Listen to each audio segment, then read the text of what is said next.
আজ আমরা যাব হচ্ছে চিতলগড়। আর আমরা যে হোটেলটা আছি, এই হোটেলটা তোমাদের দেখানো হয়নি, তাই হোটেলটা একটু দেখিয়ে দিই।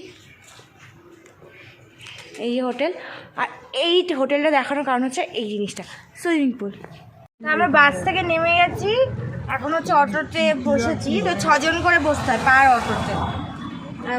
এখানে আমরা 3 জন আছি আর পিছনে আছে মোট 6 জন। তো ঘুরে ঘুরে যাবে, 13 কিলোমিটার টোটাল। সেই তো হেঁটে তো যাওয়া যাবে না, সেই জন্য অটো করে করে যেতে হবে। এছাড়াও গাইড আছে, গাইড আমাদেরকে গাইড করবে।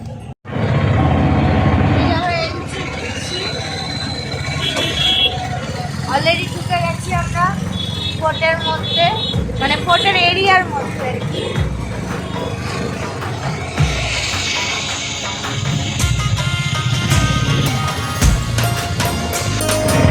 সেই সময়ে চারিদিকে দেখছো যেমন দেওয়াল দেওয়া থাকতো, এখানে সব সেপাইগুলো দাঁড়িয়ে থাকতো আর ফুটোর ওখান দিয়ে তীর বা ইয়ে চালাতো। এইখানে দাঁড়িয়ে ওরা কেউ ঢুকতে গেলে, শত্রু আক্রমণ করতে গেলে এখানে দাঁড়িয়ে ওরা প্রোটেক্ট করে। ওটা মেন দরজা।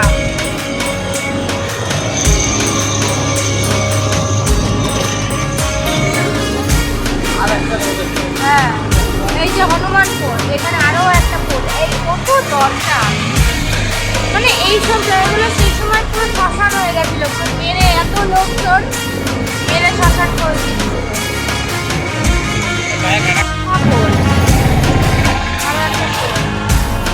আর সেই সময় কাঠগুলো বলো, কাঠগুলো কত উন্নত মানের ছিল যে এখন হয়। এখান দিয়ে ওপরে ওঠা যাবে, ডাইরেক্ট খবরাখবর দিতে পারবে আর কি।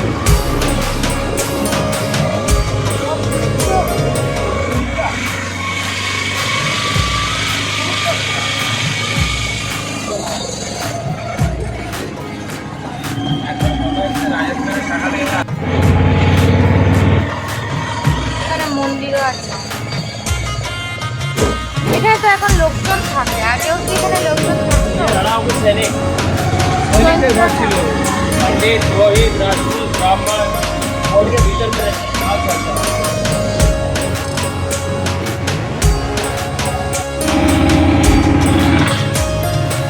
মানে এর ভেতরে যেতে 7খানা গেট পার করে ভেতরে যেতে হবে। কত বড় বড় বাড়ি,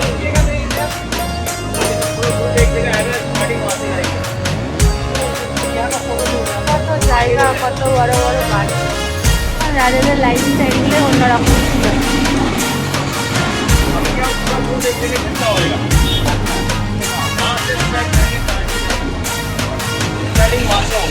ফাইনালি আমরা চলে এসেছি ফোর্টের মধ্যে। এই যে মন্দিরটা দেখছো, এটা হচ্ছে ভোজরাজের ওয়াইফ মীরাবাই। হ্যাঁ, মীরাবাই এই মন্দিরে পুজো করতেন এবং শ্রীকৃষ্ণের কথা শুনতেন। তো আমরা ভেতরে যাব। বা আছে, চোখে দেখে ভীষণ সুন্দর লাগছে। ফটোতে হয়তো অতটা ছবিতে ভালো আসে না, কিন্তু চোখে তার থেকে অনেক বেশি ভালো। অনেক বড় ইমারত, অনেক উঁচু। এইসব জায়গা দেখে আমার চলো ওঠা যাক মন্দিরে।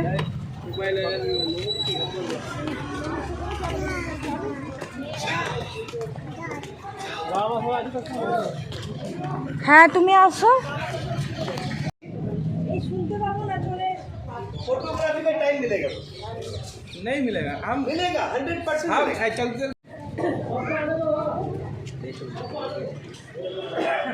नाम है सलीम, लेकिन सभी लोग गुड्डू के नाम से जानते हैं।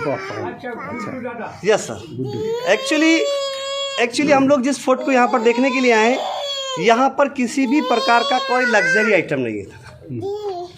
एक हिस्ट्रिकल पैलेस है, एक ऐतिहासिक जगह है।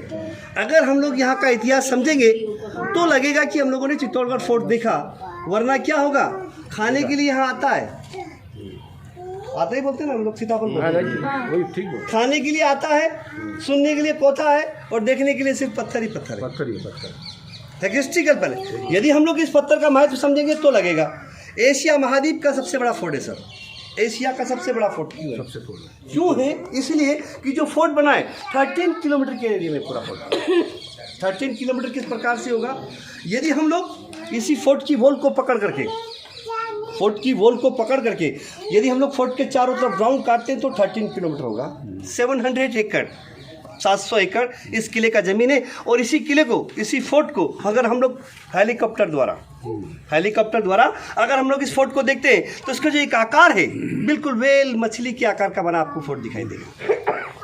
फोर्ट का निर्माण हुआ आज से ठीक 1600 साल पहले, 1600 साल पहले, यानी कि 5वीं सेंचुरी के अंदर, 5वीं शताब्दी के अंदर इस फोर्ट का निर्माण किया था मौर्य वंश के राजा चित्रांगज मौर्य। जब इस दुर्ग का निर्माण किया उस वक्त इस दुर्ग को सबसे पहले नाम दिया चित्रकूट, और चित्रकूट को धीरे धीरे बदल करके रखा गया चित्तौड़गढ़। फोर्ट के भीतर उठने के लिए आप लोग 7 गेट क्रॉस किया, 7 दरवाजा पार करने के बाद हम लोग फोर्ट के अंदर आया है। जमीन से 580 फीट का हाइट और बॉम्बे सी लेवल से 1850 फीट की हाइट पर आप लोग खड़े हैं। फोर्ट के बारे में कहते हैं कि फोर्ट के अंदर और समय में 113 टेम्पल, 113 मंदिर, 84 लेक, पानी का छोटा बड़ा तालाब, कुंड, बावड़ी एंड 16 उस जमाने के अंदर छोटा बड़ा बाड़ी हुआ करता था। हुआ क्यों करता था, प्रेजेंट टाइम में क्यों नहीं है? इसका एक कारण है कि फोर्ट के अंदर 1 या 2 राजा लोग राज नहीं किया। ये फोर्ट के अंदर 1 या 2 राजा लोग राज नहीं किया। ये फोर्ट के अंदर 55 राजा लोग राज किया था। अब 55 राजा के बीच इस फोर्ट पर कई बार अटैक हुआ। कई बार का मतलब ये फोर्ट के लिए लिखा है, ये फोर्ट के ऊपर 27 टाइम, 27 बार बहुत बड़ा अटैक हुआ। लेकिन उस सभी अटैक में से ये फोर्ट पर ओनली 3 टाइम, 3 बार ऐसा लड़ाई हुआ। उस लड़ाई के अंदर यहाँ का राणा लोग को हार का सामना करना पड़ा। वो 3 अटैक कौन किया? सबसे पहले ये फोर्ट पर अटैक हुआ 1303 में अलाउद्दीन खिलजी द्वारा। अलाउद्दीन खिलजी 1303 में जब इस फोर्ट पर अटैक करता है, वो टाइम पर यहाँ पर एक राजकुमारी हुआ करता था जिसका नाम था रानी पद्मिनी। वो रानी पद्मिनी जो ज़माने का सबसे ब्यूटीफुल, इतना सुंदर था कि हिस्ट्री में उनके बारे में लिखा है कि रानी पद्मिनी इतना सुंदर था, यदि वो जल खाता था तो सामने वाला व्यक्ति उसके गले से महसूस कर सकता था कि उसके गले से जल उतर रहा है। जब उसी रानी पद्मिनी के लिए अलाउद्दीन खिलजी इस फोर्ट पर अटैक किया तो उस अटैक के समय हमारे यहाँ का राणा था रावल रतन सिंह, जिसको बांग्ला बोई के अंदर भीम सिंह के नाम से जानते हैं। बांग्ला बोई के अंदर क्या लिखा है? भीम सिंह। उसी को हम लोग रावल रतन सिंह के नाम से जानते हैं। वही रावल रतन सिंह उस युद्ध के अंदर वीर गति को प्राप्त हो जाता है। तब रानी पद्मिनी अपना पतिव्रता को कायम रखने के लिए तो फोर्ट के भीतर में एक विशाल अग्नि जलाता है। उसी अग्नि में यहाँ का कई हजार लेडीज उस अग्नि में जिंदा जल करके जान दे देता है, जिससे हम लोग बोलता है जौहर प्रथा।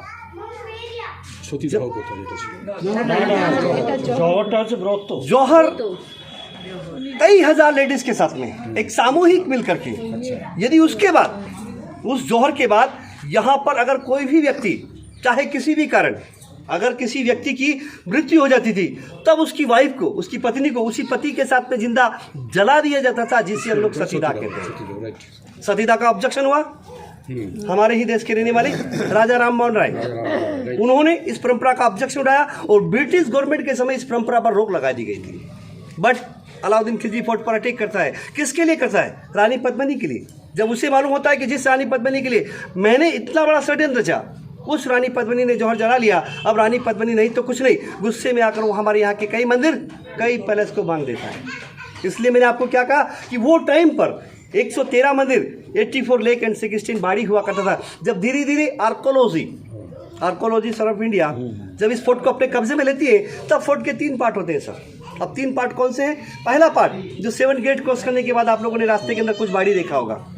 कौन लोग हैं? वो लोग हैं जो उस जमाने से, राजा के समय से फोर्ट के अंदर रहते हुआ आया, जो कि राजा की सेवा किया करता था, जिसके अंदर पंडित, पुरोहित या महाजन लोग, जिनके पास राजा द्वारा गया एक ताम्रपत्र है, वो लोग आज फोर्ट के अंदर मौजूद है। जहां हम लोग खड़ा है, यहाँ से लेकर के पद्मिनी बाड़ी तक हम लोगों को कुछ इसी तरीके से कुछ ऐसा मोन्यूमेंट देखने के लिए मिलेगा जो हिस्ट्रिकल पैलेस है। वही पद्मिनी के बाद पूरा फॉरेस्ट एरिया आ जाता है।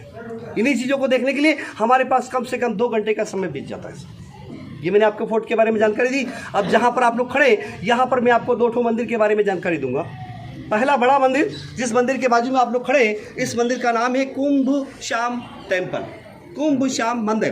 कुंभ श्याम मंदिर हम लोग प्रेजेंट टाइम में कहते हैं, लेकिन इसी मंदिर को बनाया था आज से ठीक 1200 साल पहले, यानी 8th सेंचुरी के अंदर।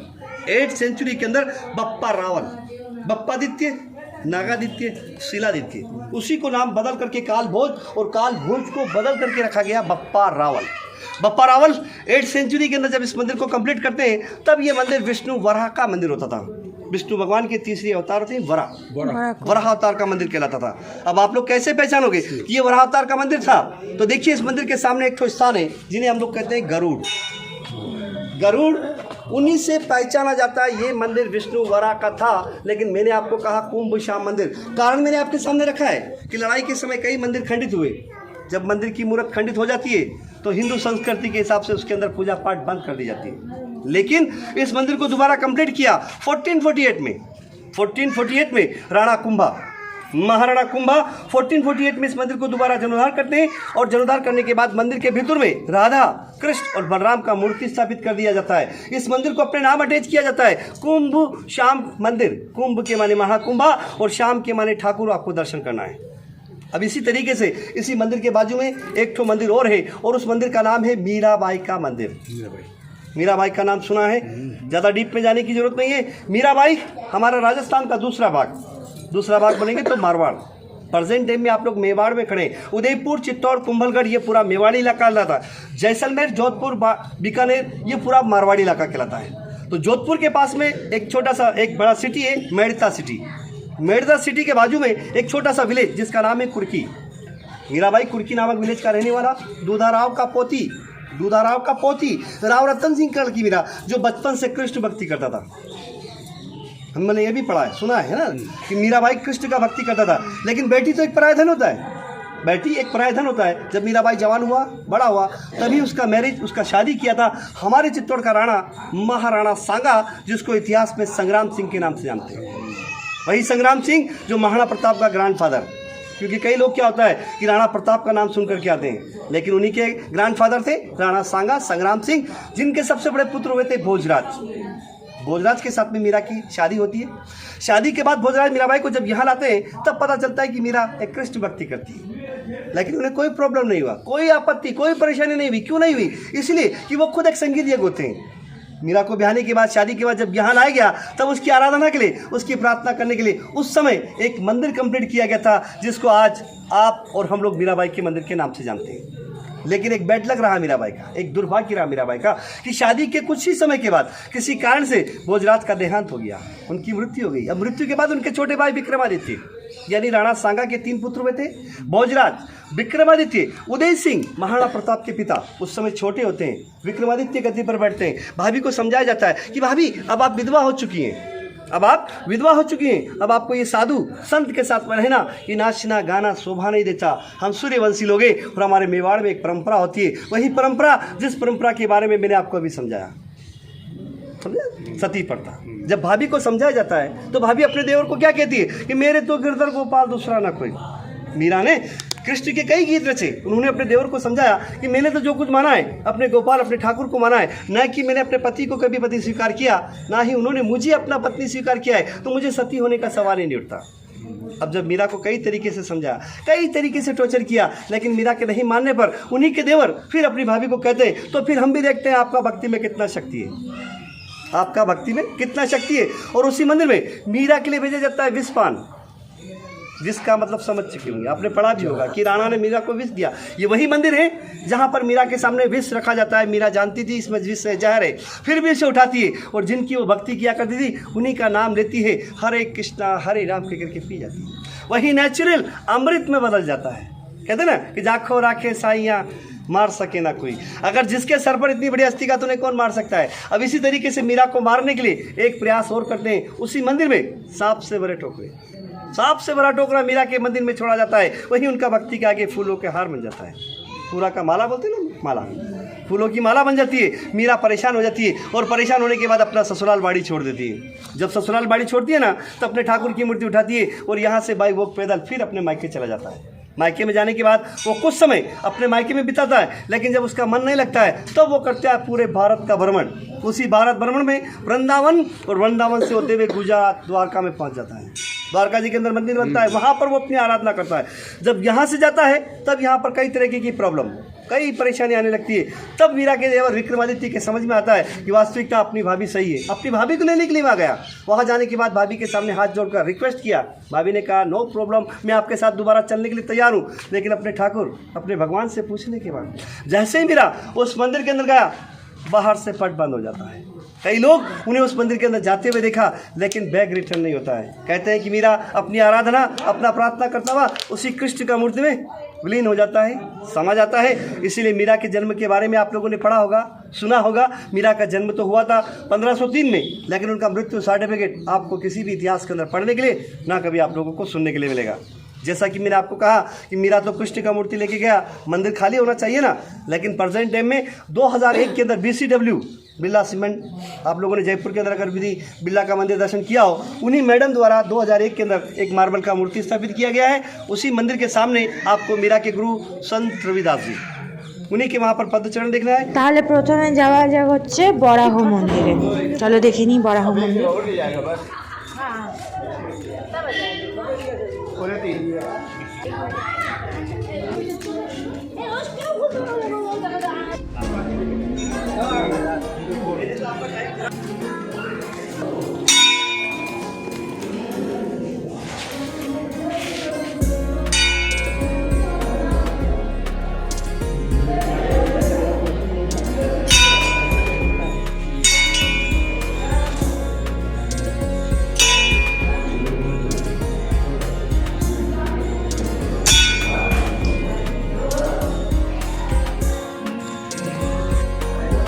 এই যে বরাহ মন্দিরটা আমরা দেখলাম এক্ষুনি, এর ঠিক পাশেই মীরাবাইয়ের মন্দির।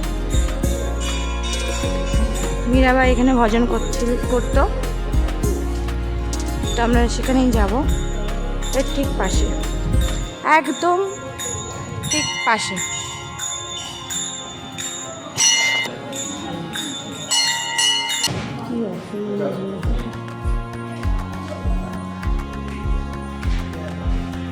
এই যে এই মন্দিরটাতে আমরা এক্ষুনি গিয়েছিলাম, এর ঠিক পাশেই হচ্ছে মীরাবাইয়ের মন্দির।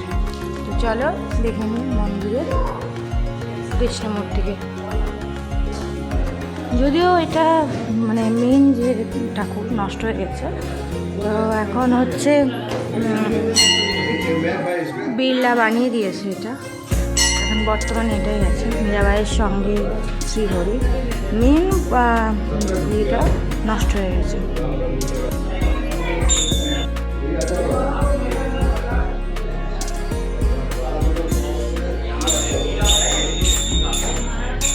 করে ঘুরছি যে 13 কিলোমিটার হাঁটা সম্ভব নয়, সেই জন্য আমরা এই মন্দিরটা আর এই মন্দিরটা মানে মীরাবাইয়ের মন্দির আর হচ্ছে এই বরাহ মন্দিরটা দেখে করে আমরা আবার ব্যাক করব অটোতে, এবং তারপরে আমরা যাব আমাদের মানে বহু কাঙ্ক্ষিত রানী পদ্মিনীর যেখানে ছিলেন সেই রাজ্যে।